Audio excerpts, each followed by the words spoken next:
If you're exhausted right now, let's get something straight. It's not because you're weak.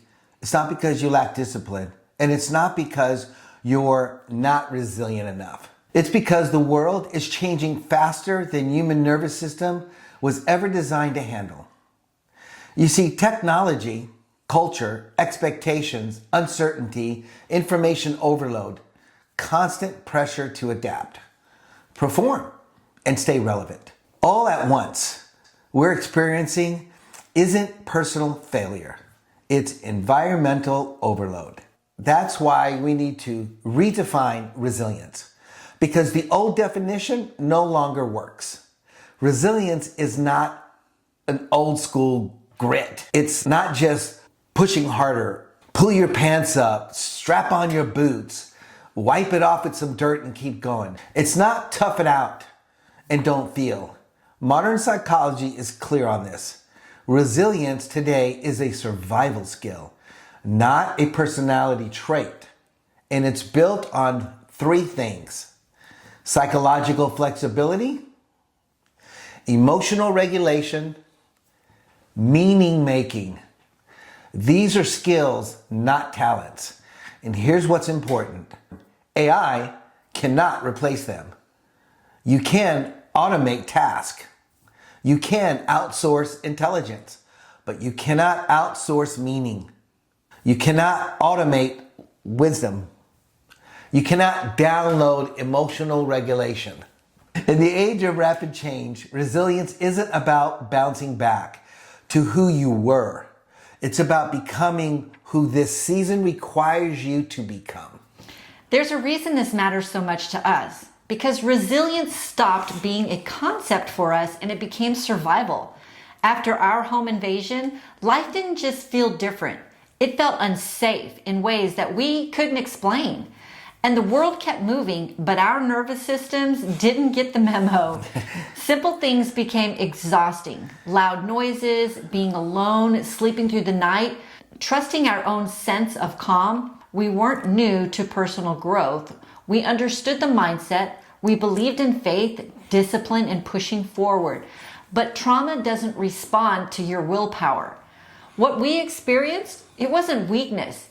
It was system overload. Panic attacks, hypervigilance, emotional swings, moments where our bodies reacted before our minds could catch up. And people meant well. They encourage us to stay strong, stay positive, move on. But resilience didn't look like pushing harder for us.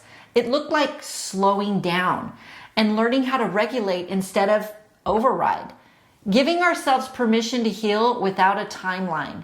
And slowly, through time, practice, patience, faith, and self-compassion, we began to change. Not back to who we were, but into the people who understood resilience a little bit differently now. And Lisa, what that season taught us, I believe, is this. Resilience isn't about pretending nothing happened. It's about learning how to live honestly with what did happen. We didn't bounce back. We adapted. We learned how to listen to our nervous system instead of fighting it. How to regulate our emotion instead of suppressing it. How to make meaning out of something we never would have chosen.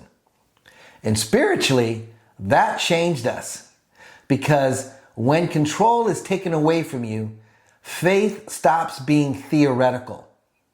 It has to be practiced. It becomes relational. It becomes daily. It becomes real.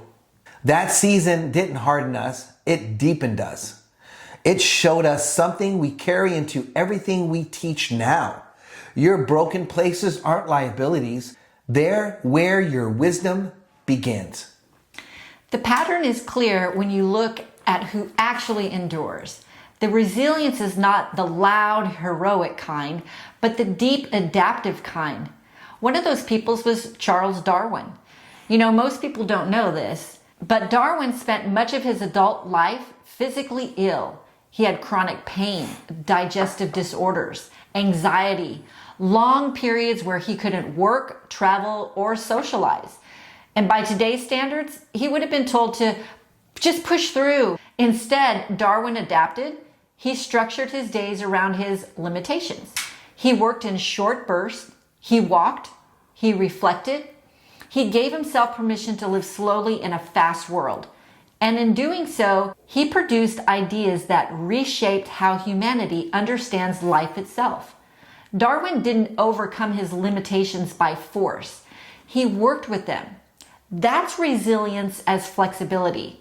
Psychology now confirms this. People who adapt rather than resist reality preserve energy, clarity, and long-term strength. Spirituality, yep, like Mike said, this matters because resilience isn't domination over life. It's alignment with truth.